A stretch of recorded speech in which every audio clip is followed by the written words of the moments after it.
I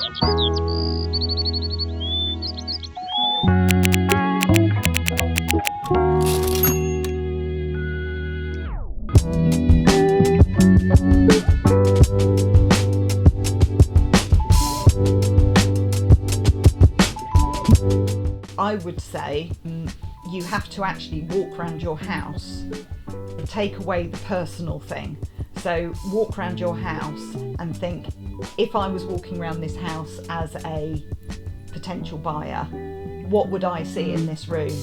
So, and if a room's particularly cluttered and you can't see the dimensions, or if a room has a very strong personality to it in the sense of it's a, really bazzing colour, or it's got lots of major, I think some personal things are fine because it's got to look lived in, but some can be a bit too full on. Then you just need to look at it with fresh eyes and make a list. What can really help with that is if you get your own phone, like get a mobile phone, and you usually take photographs or do a video, and then you look at them on your phone, because when you look at a room with your own eyes, it looks different than when you look at a photograph of it. I know it sounds weird, but when you see it on a camera, particularly if you blow that image up, you somehow notice all the things that you don't see when you look at it with your own eyes.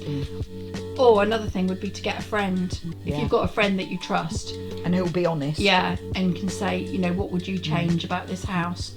That can be quite a good way of doing it as well. But essentially what you're doing when you're staging a house for sale is you're trying to present it at its absolute best. So it's a bit like a developer would do a show home. It's not the way you live normally, potentially, but you're dressing the house, you're sort of presenting it in a way that it looks its absolute nicest.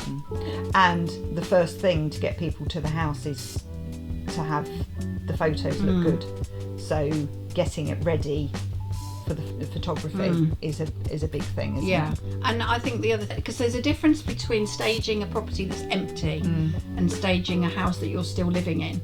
So if you're staging a house that's empty, you're bringing in furniture, artwork, accessories, rugs, and you're creating the feeling of a home. And it's all going to stay like that. Yeah, it's all going to stay, because obviously no one's living in it day to day. If it's, it's the reality is it's your family home and you're actually living in it, it's sort of unrealistic to think it's going to look like a show home all of the time. And so what we're doing in that situation is we're sort of working with what the client's already got. We're not bringing in a load of rented furniture. We're saying, okay, well, that's your sofa and that's your bed, but could we make that sofa look a bit nicer with perhaps some new cushions, or could we declutter the room so it looks more open? So it's a slightly different process, I think. And I think when people think of home staging, they sort of think of like show homes, very sort of formal. It's a little bit different. It's got to be realistic, hasn't it? It's still got to be like your home. One of the big things as well is when someone approaches the house. So it's got to have curb appeal.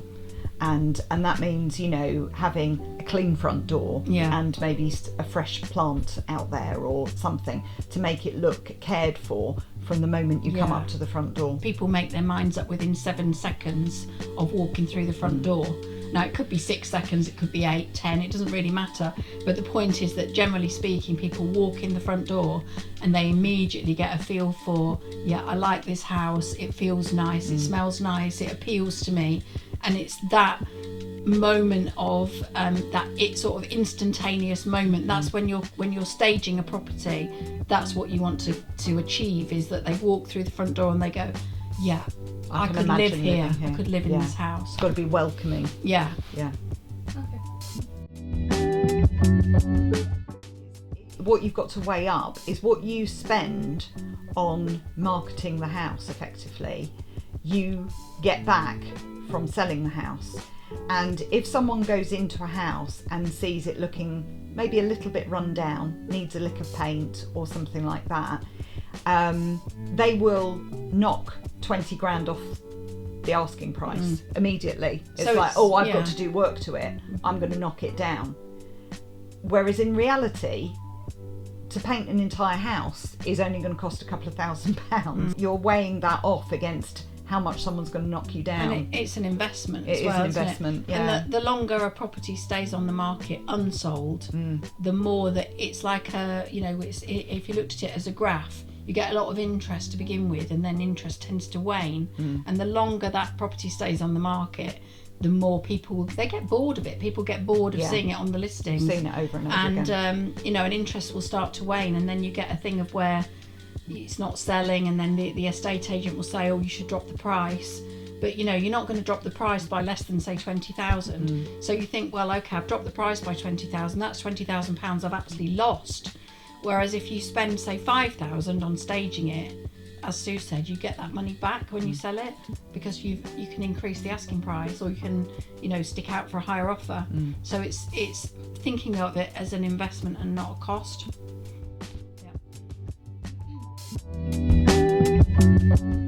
People sell quicker, and they sell for closer to their asking price, if not their asking price. And there are statistics out there about how much you should spend as well. So what is it, 0.8% the general of the property price you should spend to get the property ready. It's sort of a guide, isn't it? And again, it's different if it is very different if it's a lived-in property than if it's an empty property. I mean, if you took an empty property, they generally feel quite soulless and echoey, and the rooms, funnily enough, look smaller. Weirdly, you'd think an empty room would look bigger, but often it doesn't. It looks smaller.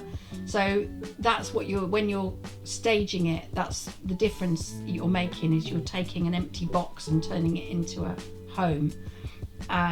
When it's somebody's house that they're still living in, you're kind of tweaking it, aren't you? You're just giving it that little bit of a zhuzh to sort of present it better. And I think, anyone who looks through the pages of Rightmove, there are going to be certain houses that stand out and that attract you, and you look at them and you think, wow, that looks really nice. And then there's other houses where you look and you think, well, I don't really see what that room is. And they just don't stand out, they just don't appeal. And I think that's the difference that home staging makes. Is each room having a purpose is quite a big thing. It makes them stand out. There's hundreds of houses on Rightmove, and if you're looking in an area like, say, Cheltenham, there's so many houses to look at, and you scroll through, and you just want them to pop out the page at you, don't you? So it's like, it's that wow factor is the phrase that's often used, but it's true. It's that what turns a house from being just an average house to being something that you actually engage with, isn't it? Yeah. For me, it's one that was an empty property, and they'd had multiple buyers that had pulled out, and it was costing the client money to keep it on the market. And we went in and staged it, and it had a buyer within a week that went through. That to me was that was a particularly satisfying one. Yeah. I think also a recent holiday let that we did, that was a house that had been used as a holiday let before, but it hadn't done very well. It was a bit tired.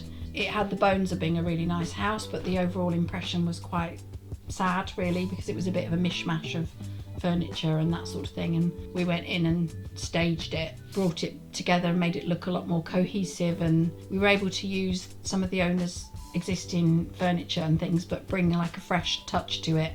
And I think it made a massive difference to how it looked at the end, and the owner was really happy with it, wasn't he? So and was getting bookings. Yeah, so that was a good project.